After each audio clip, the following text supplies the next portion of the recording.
everybody. Today I'll be finishing off the Alex Rider book 5, called Scorpia. Chapter 19, Deep Cover.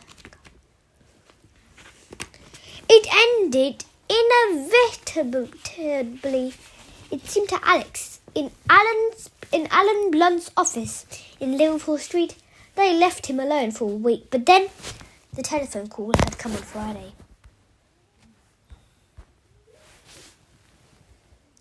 Friday evening, asking him to come in. Asking, not telling. That was at least a change. And they had chosen a Saturday, so he wouldn't have to miss school. The balloon had dropped him on the edge of Hyde Park, lowering him to the grass as gently as an autumn leaf. It was the end of the day, and by that time, there were few people in the park. Alex had been able to slip away quietly 5 minutes before a dozen police cars had come roaring in. It was a 20-minute walk home, and he had more or less fallen into Jack's arms before taking a hot bath, wolfing down dinner and going to bed. He wasn't badly hurt. There were burns on his arms and chest, and his wrist was swollen where he had dangled from the balloon. Miss Rothman had also left a mark on her cheek and left her mark on his cheek. Looking at himself in the mirror, he wondered how he was going to explain the very obvious shaped bruise. In the end, he told everyone he had been mugged. In a way, he felt it. He had. He had been back at Brookland for 5 days. Mr. Gray was one of the first people to see him crossing the schoolyard before assembly, and he shook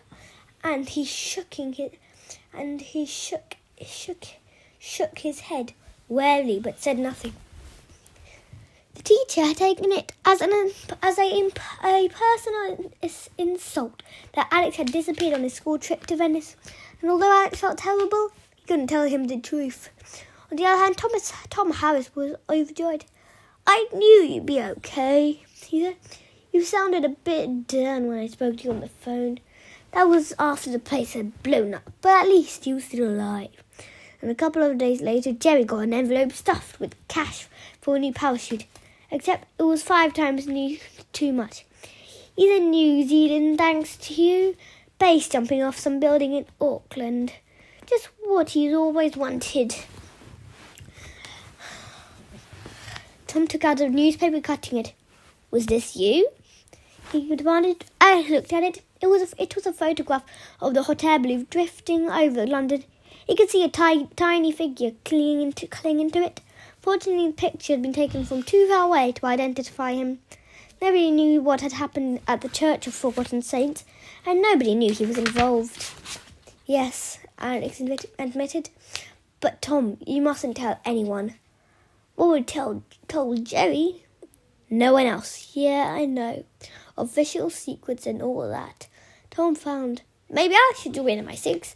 I'm sure I'd make a great spy." I thought of his friend Dam as he sat down opposite Alan Blunt and Miss Jones. He lowered himself slowly into the chair, wondering what they were going to say to him. Jack hadn't wanted him to come here at all. "The moment they know you're capable of walking, they'll probably have you parachuting into North Korea," she had said. "They're never going to leave you alone, Alex. I don't even want to know what happened to you after Venice, but just promise me you won't let it happen again." Alex agreed with her. He would rather have stayed at home, but he knew he had to be here. If nothing else, he owed it to Miss Jones after what had happened in her flat. "It's good to see you, Alex," Blunt said. "Once again, you've done a very good job." "Very good." The highest praise Blunt knew. "I'll just bring you up to date," Blunt went on. "I don't need to tell you that Scorpia's plot was a complete failure, and I very much doubt that they'll try anything on this scale again. They lost one of their top assassins, the man called Niall, when he fell out of the balloon. How did that happen, by the way?" He slipped, Alex said shortly. He didn't want to go over it again. I see. Well, you might like to know Judy Horseman also died. That was the news. That was the news to Alex. He had assumed she must have escaped. Miss Jones took up the story. The platform underneath the balloon fell on her as she was trying to escape. She explained. She was crushed. I'd have been too disappointed too, Alex muttered. Blunt sniffed.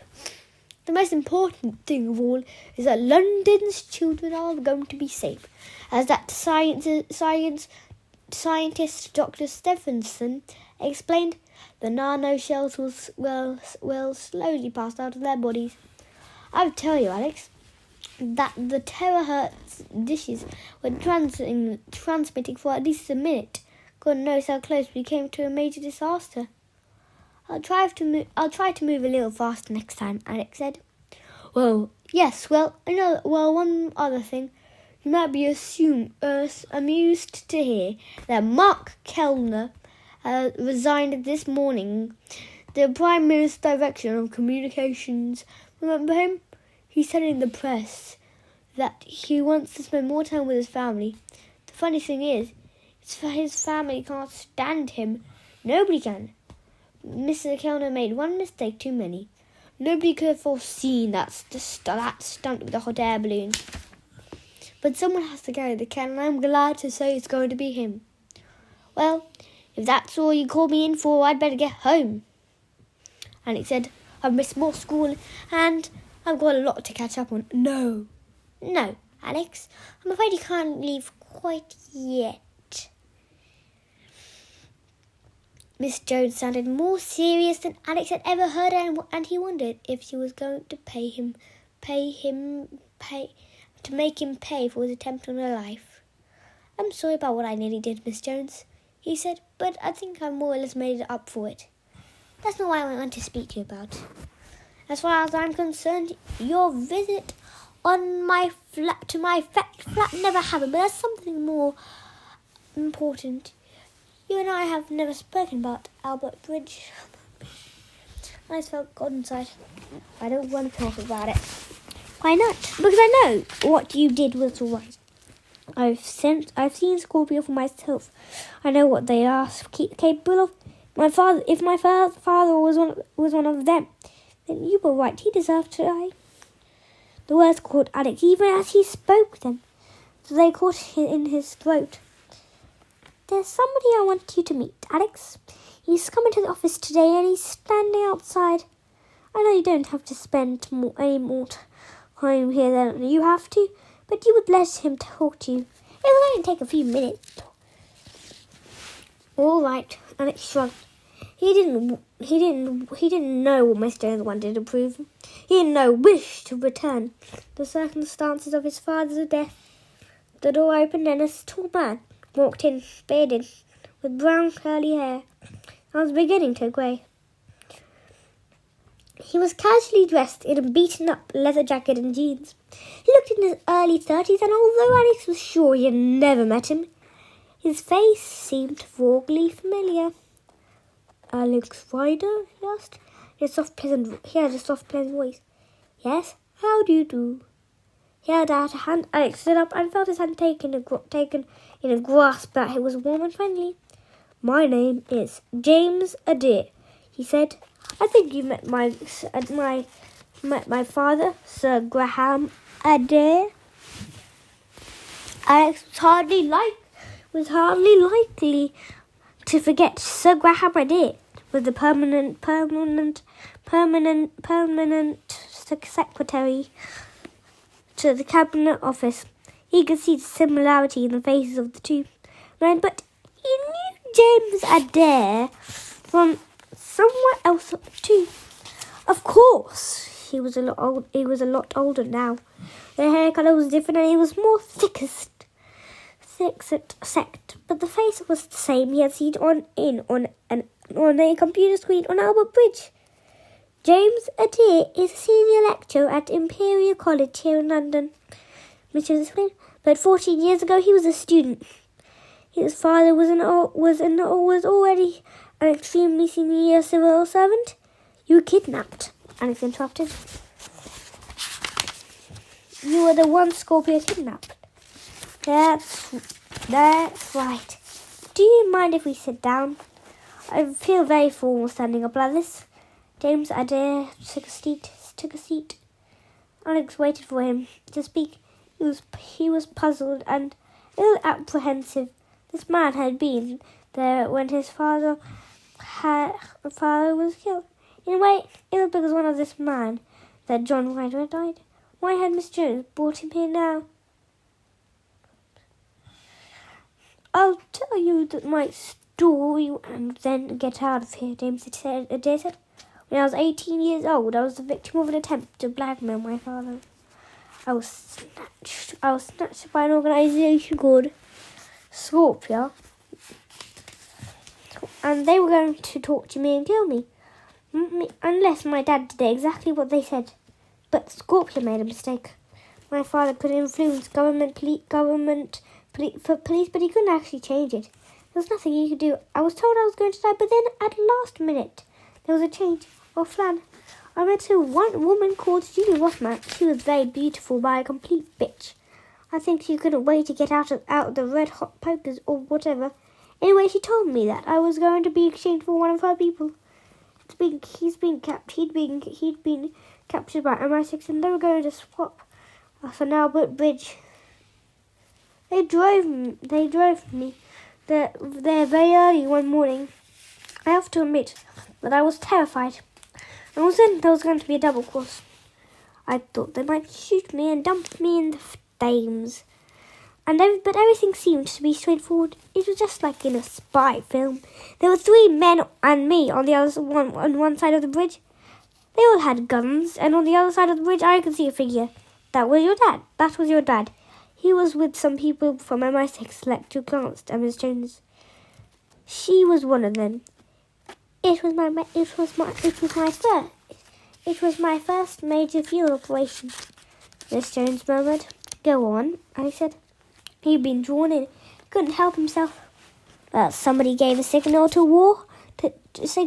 and we both began to walk, almost as if we were going to fight a duel, except that our hands were tied. I have to tell you, Alex, the bridge felt a mile long. It seemed to take forever to get across, but at last we met in the middle, your father and I. And I was sort of grateful to him because it was thanks to him that I wasn't going to be killed. And yet, at the same time, I knew he was working for Scorpia, so I thought he must be one of the bad guys. And then he spoke to me. And I held his breath. He remembered the film Miss Rothman had showed him. It was true. His father and the teenager had spoken. He had been unable to hear the words and had wondered what they had said. He was very calm, James Adair went on. I hope you won't mind me saying this, Alex, but looking at you now, I can see him as he was then. He was totally in command, and this is what he said. And this is what he said to me: "There's going to be shooting. You have to move fast." What? What do you mean? When the shooting starts, don't look around. Just run as fast as you can. You'll be safe. There's a long silence. My dad knew he was going to be shot. And he asked, "Yes, but how?" Let me finish. James Adair ran a hand across his beard. I took about another 10 steps, and suddenly there was a shot. I knew I wasn't meant to look around, but I didn't. Just for a second, your father had been shot in the back. There was blood on his padded jacket. I could see a gash in the material, and then I remember what he told me, and I began to run. Hell for leather. I just had to get out of there. That was another thing Alex had noticed when he watched the film. James Adair had reacted with amazing speed. Anyone else would surely have frozen, but he'd clearly know what he was doing, because he had been warned by John Ryder. I tore the bridge, he said. He went on up. Then all the hell broke loose. The Scorpia people opened fire. They wanted to kill me, of course, but MI6 lot had machine guns and they fired back. All in all, it was a miracle I wasn't hit. I managed to get to the north side of the bridge, and a big car appeared out of nowhere. The door opened and I dived in. And that was just about the end of it. As far as I was concerned, I whisked away. And Father met me a couple of minutes later, hugely relieved. He thought he'd never see me again. And that made sense. When I had met Sir Graham Adair, The civil servant had been surprisingly friendly. He had made it clear that he was in some way in Alex's debt. So, my father sacrificed himself for you? I said he didn't understand. His father had worked for Scorpia. Why should he have been prepared to die for someone he had never met? There was one thing I'll have to tell you. The lecturer said, it will probably come as a shock to you. It certainly came as a shock to me. About a month later, I went down to my father's home in Wiltshire. By then, I'd debriefed, and there was a whole lot of security things I had to know about, just in case if Scorpia tried to have another crack at me, and he swallowed. Your father was there. What? Alex stared.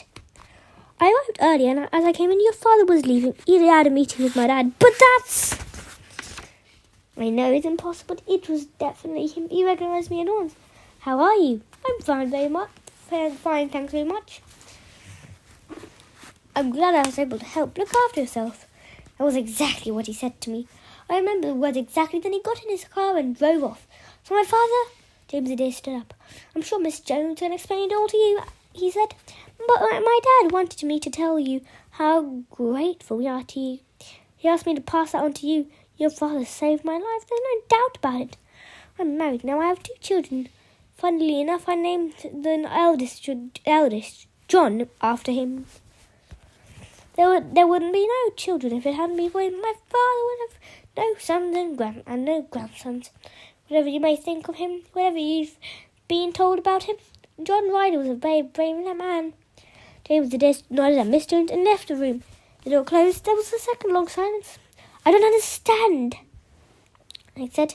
Your father wasn't insane, Miss Jones said. He wasn't working for Scorpia. He was working for us. He was a spy. A very brilliant spy, Amblin muttered. We recruited the 2 brothers, Iron and John, in the same year. Iron was a good agent, but John was a better man by far. He worked for you? Yes, but he killed people. Miss Rothman showed me he was in prison.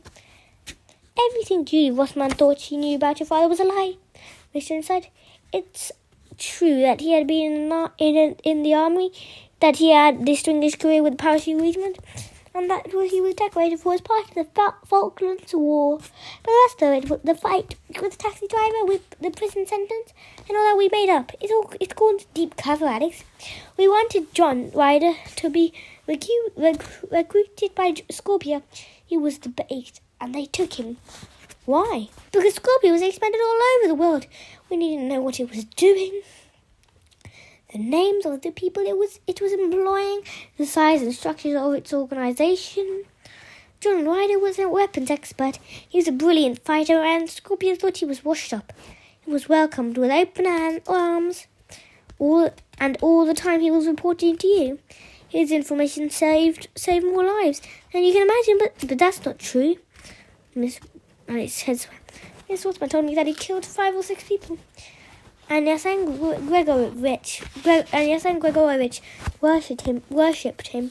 He showed me the scar. He said my dad saved his life. Your father was pretending to be a dangerous killer, Miss Jones said. And so, yes, Alex, he had to kill one of his victims with a drug dealer in the Amazon drug. Well, that's when he was saved. When he saved Yasen's life. Another was an American double agent. There was a corrupt policeman. I'm not saying that these people deserve to die, but certainly the world was able to get along very well without them. I'm afraid your father had no choice. What about the others you told me about? Alex had to know. There were 2 more, Blunt cut in. One was a priest working on the streets of Rio de Janeiro. The other was a woman in Sydney.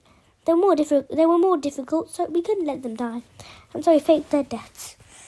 In much the same way that we faked your father's. Albert Bridge, it was faked. Mr. took up the narrative again. Your father had told us as much as we needed to know about Scorpia, and we had to get him out. There were 2 reasons for this. The first was that your mother had just given birth to a baby boy. That was you, Alex. Your father wanted to come home. He wanted to be with you and your mother. But also it was becoming too dangerous, you see. Miss Rothman had fallen in love with him. It was almost too much to take on board at once. But I remember Julie Rothman talking to him in the hotel in Positano. I was very attracted to him.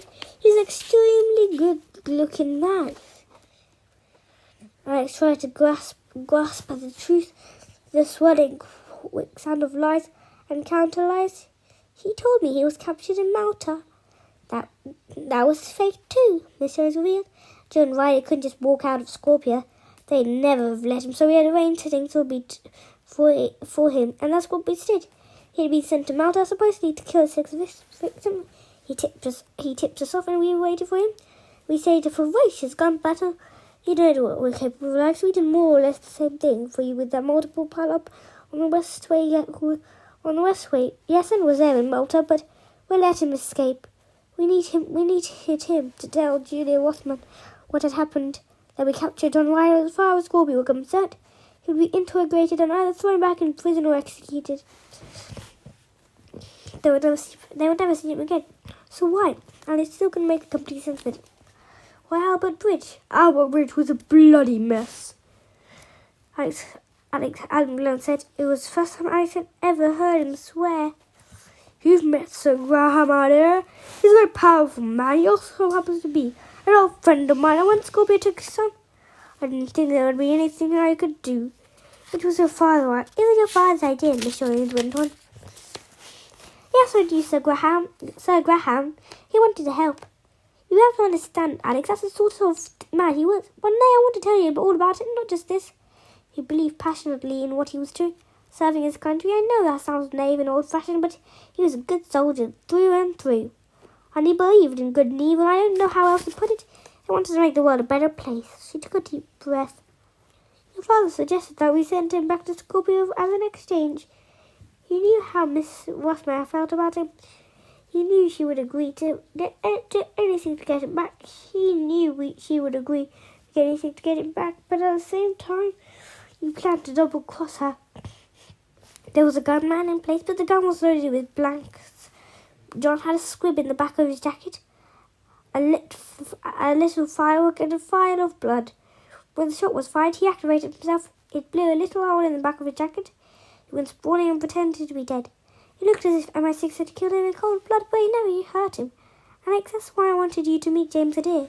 The idea that now he was going to be safe again, and he could simply disappear. That's Brody's hands. There were 100 questions he wanted to ask.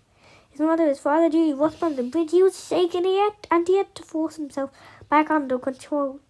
At last he was ready. I have 2 questions, he said. Go on, Alex, I'll tell you anything you want to know. Was my mother part in all this? Did he know what he was? Of course he knew he was a spy. He would never have lied to her. They were very close, Alex. I never met her, I'm afraid, but we don't tend to socialise much in this business. She was a nurse before she married him. Didn't know that.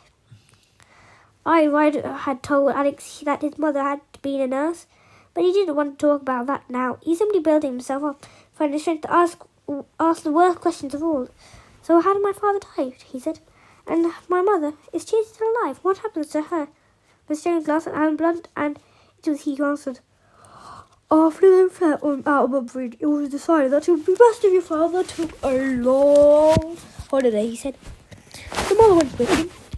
We arranged for a private plane to take them to the south of France. You were meant to go with them, Alex, but at the last minute you developed an ear infection, and they had to leave you behind with a nanny. The 2 of you were going to follow them out when you were better. He paused his eyes as ever, showed nothing. There was a little pain in his voice. Somehow, Julia Rothman discovered that she had been tricked. We don't know how, we'll never know, but Scorpia's powerful organisation, that much should have been obvious to you by now. She found out that your father was still alive and that he was flying to France and arranged for a bomb to be placed in the luggage hold. Your parents died together, Alex.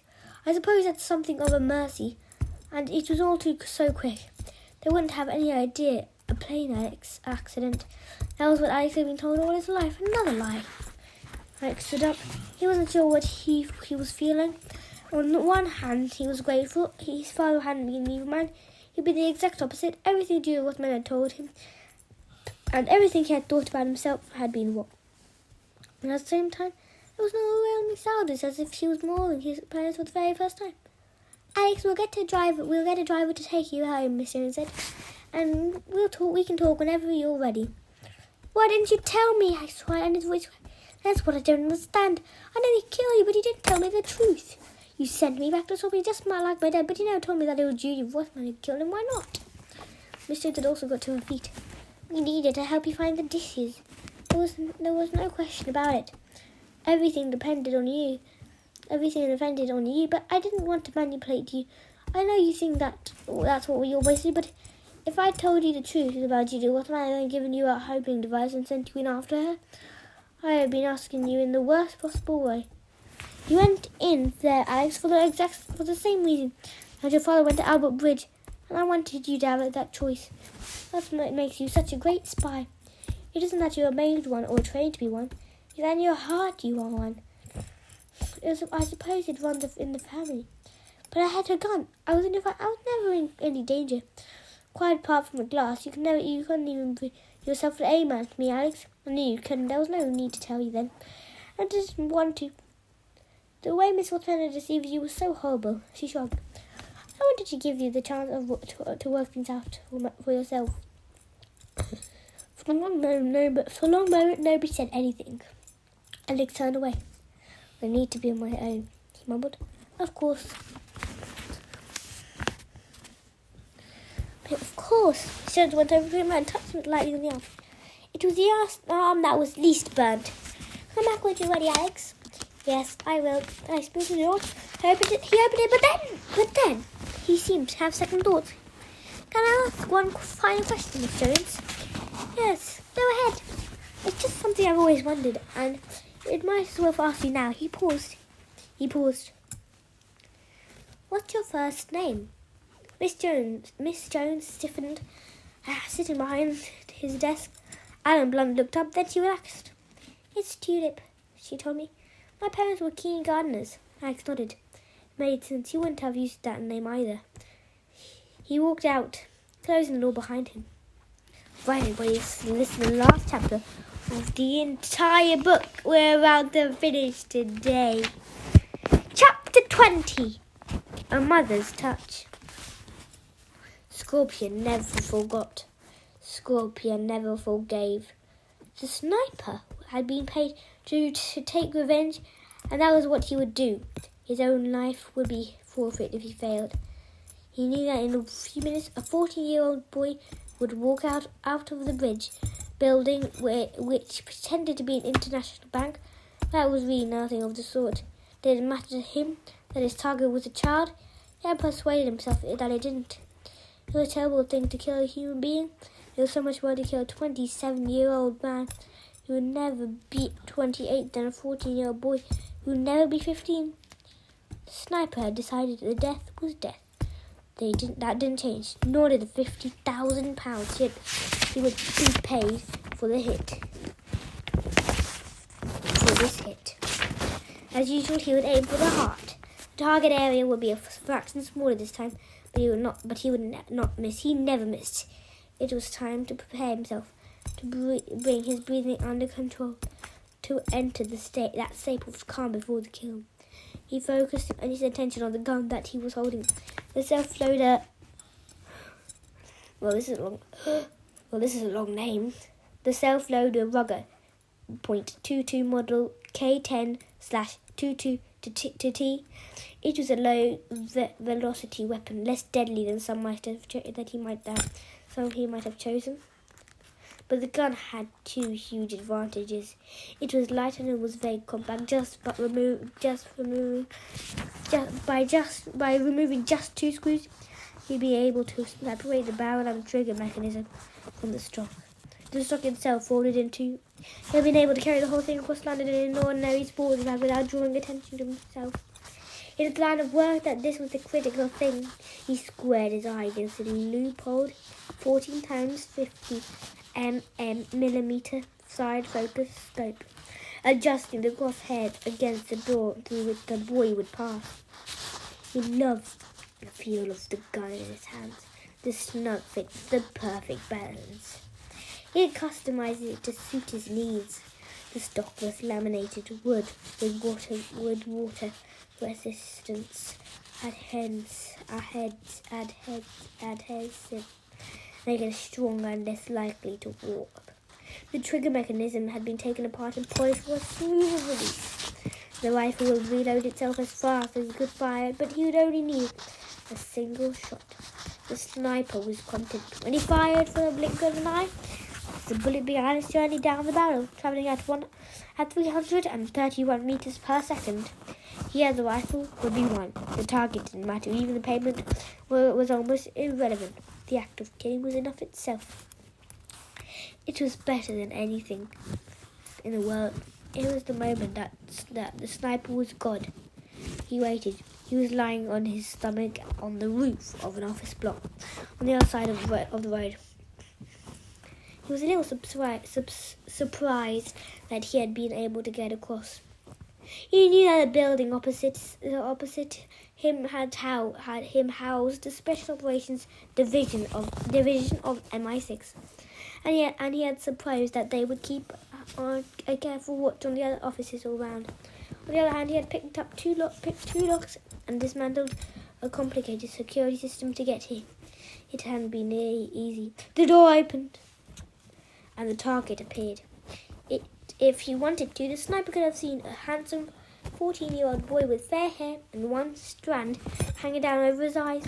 A boy wearing a grey hooded sweatshirt, baggy jeans, and a wooden bead necklace. He could see every bead through the scope. Brown eyes, and a slightly hard, narrow mouth. The sort of face that would have attracted plenty of girls if the boy had only lived a little longer. The boy had a name. Oh my God. The boy had a name. Alex Ryder. But the sniper didn't think of that.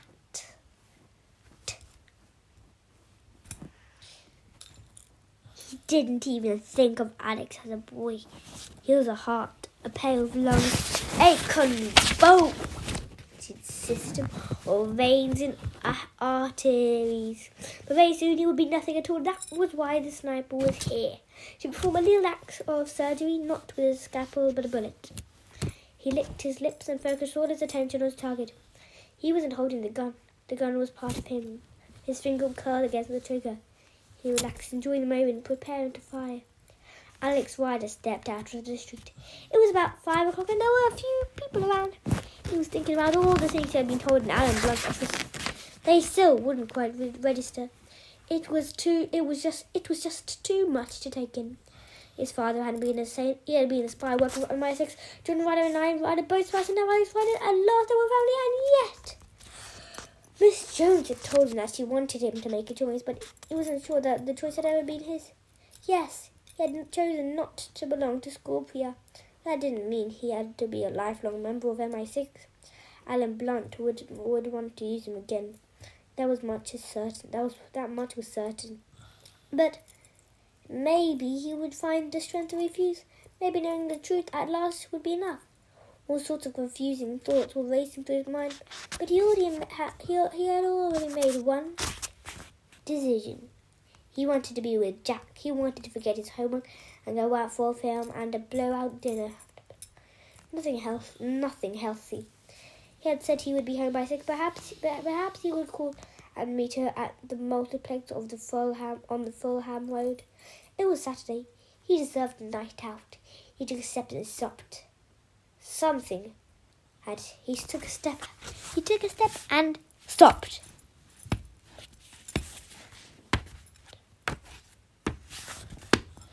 Something had hit him in the chest. It is as if he had been punched. He looked left and right, but there was nobody close to him. How very strange. And here was something else. Liverpool Street seemed to be running uphill.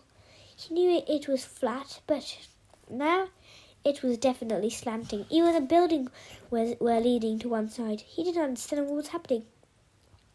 The colour was rapidly draining out of the air. As he looked, the world went from colour to black and white. Apart from a few splashes here and there, the bright yellow of a cafe sign, the blue of a car, and the red of blood. He looked down and was surprised to see that his whole front was turning crimson. Crimson is another word for a better word for red. He was turning crimson. There was an irregular shape spreading rapidly across his sweatshirt. At the same time, he became aware that the sound of the traffic had faded. It was as if something had pulled him out of the world, and he was only seeing it from a very long way. A few pedestrians had stopped and turned to look at him. They were shocked. There was a woman screaming, but she was making no sound at all. Then the street played trick on him, to do so suddenly that it seemed to turn upside down. The crowd had gathered. It was closing in on him, and Alex wished it would go away. There must have been 30 or 40 people, pointing or gesticulating. Why were they so interested in him? And why couldn't he move any more?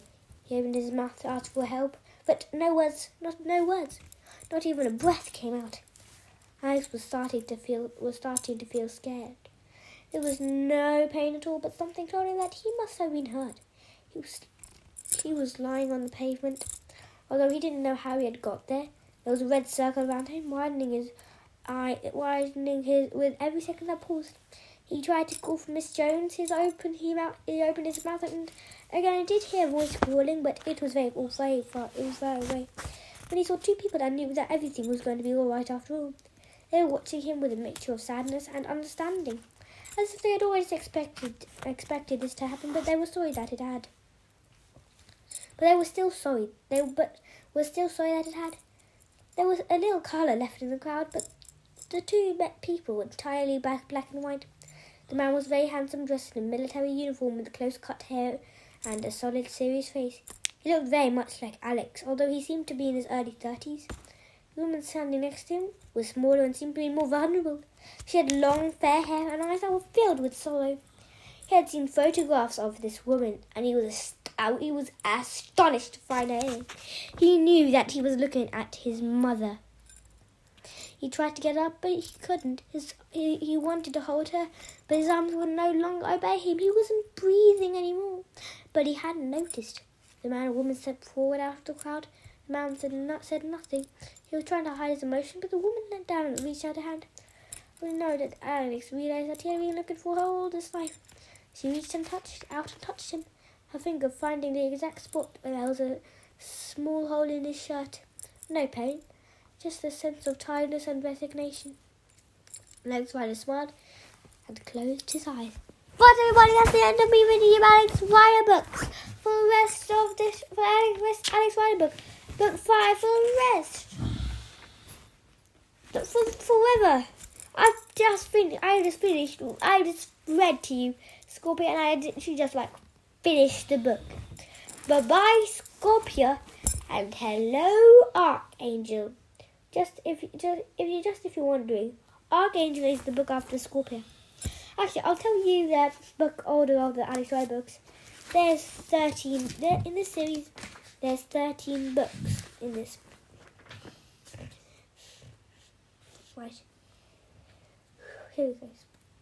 And the Alex Rider series, Stormbreaker, is the first book. Second book, Point Blanc. Third book, Skeleton Key. Fourth book, Eagle Strike. Fifth book, which is this book, obviously, Scorpia. Sixth book, Archangel, which is the book I'll be reading you next. Seventh book, Snakehead. Eighth book, Crocodile Tears. Ninth book, Scorpio Rising. 10th book, Russian Roulette. 11th book, Never Say Die. 12th book, Secret Weapon. 13th book, the last book, Night Roulette. Bye everyone, thank you for listening to me reading you the end of Alex Rider book and me finishing to you. So bye everyone, and thank you for listening to this.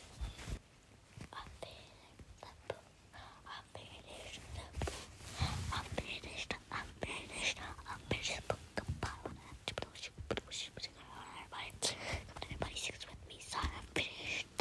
bye-bye, everyone. And thank you. Bye-bye, everyone. And thank you for listening to this.